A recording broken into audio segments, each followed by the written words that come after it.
Hi friends, इनके எங்கள் வீட்டில் என்ன சாப்பாடுன்னு பார்த்துடலாம். சப்பாத்தி, எங்களுக்கு சாதம், இது என் பையனுக்கு சாதம்.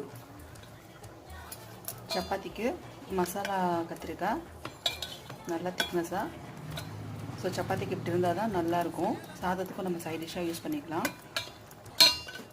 நெக்ஸ்ட் இது சாதத்துக்கு தக்காளி குழம்பு. இதை நம்ம சப்பாத்திக்கும் சாப்பிட்டுக்கலாம். ஸோ சாதத்தில் ஊற்றி சாப்பிட்ற மாதிரி தான் கொஞ்சம் லிக்விடாக வைக்க போகிறேன்.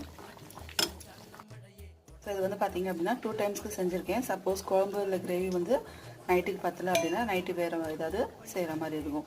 ஸோ இந்த ரெசிபி பிடிச்சா மறக்காமல், என்னோடய சமையல் பிடிச்சிருந்தால் மறக்காமல் லைக் பண்ணுங்கள், ஷேர் பண்ணுங்கள், கமெண்ட் பண்ணுங்கள், சப்ஸ்கிரைப் பண்ணுங்கள், பக்கத்தில் இருக்க பெல் பட்டனை ப்ரெஸ் பண்ணுங்கள். அப்போ தான் நான் போடுற வீடியோஸை நீங்கள் உடனே பார்க்கலாம். தேங்க்ஸ் ஃபார் வாட்சிங்.